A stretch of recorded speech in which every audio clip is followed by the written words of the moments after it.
오늘 아침 신문 시작합니다. 국내 장기기증 희망 등록자 수가 줄곧 제자리 걸음이라는 기사 먼저 보겠습니다. 네, 서울경제입니다.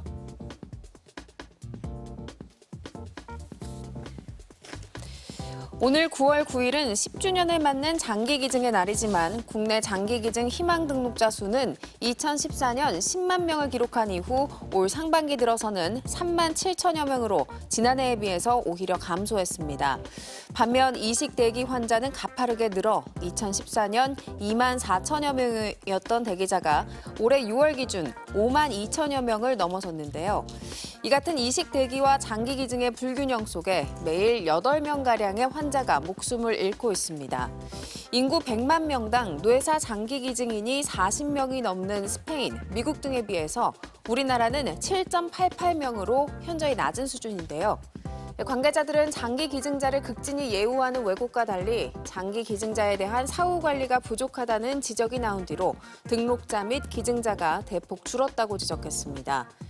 이에 따라 생전에 장기 기증을 서약할 수 있도록 운전면허증 발급 때 기증 희망 등록 의사를 묻는 등 사회적으로 독려하는 제도가 필요하다고 신문은 전했습니다. 다음은 중앙일보입니다. 소셜미디어를 중심으로 성적인 사진이나 메시지, 영상 등을 불특정 다수에게 보내 성적 수치심을 주는 사이버 플래싱 피해 사례가 늘고 있다는 기사입니다. 최근 휴대폰의 블루투스와 와이파이 기능을 이용해 주변 휴대기기에 익명으로 사진과 영상을 전송하는 사이버 플래싱 범죄가 증가하고 있는데요. 피해 사례는 2018년 108건에서 지난해 500건으로 5년 사이 4.6배 늘었고 피해자 연령대는 20대가 가장 많았습니다. 특히 음란물을 전송한 뒤 계정을 삭제하면 가해자를 특정할 수가 없어서 추적이 어렵고 잡더라도 초범의 경우 벌금형에 그친다는 점이 문제로 지적되고 있습니다. 외국에 서버를 둔 플랫폼 기업 특성상 강제 수사도 어려워서 법무부를 중심으로 수사에 협조하지 않으면 제재를 가하는 식의 방법을 강구할 필요가 있다고 신문은 전했습니다. 이어서 서울신문입니다. 해외여행 기간에 스마트워치나 태블릿 PC 등 전자기기의 자동 로밍으로 예상치 못한 요금 날벼락을 맞을 수 있어 주의가 필요하다는 기사입니다.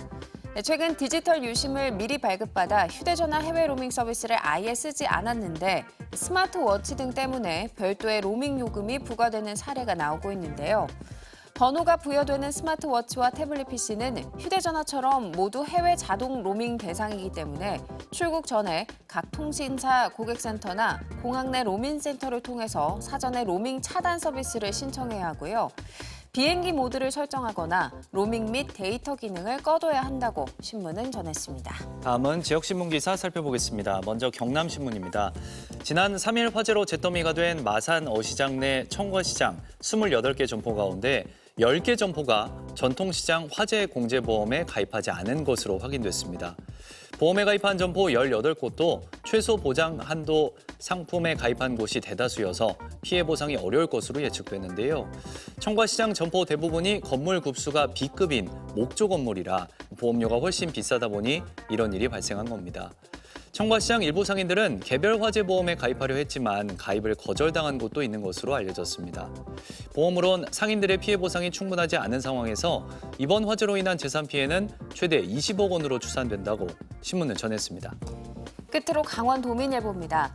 본격적인 송이버섯 생산철이 다가오고 있지만 부족한 강수량과 늦더위 등으로 올해 송이 작황에 대한 우려가 깊어지고 있습니다.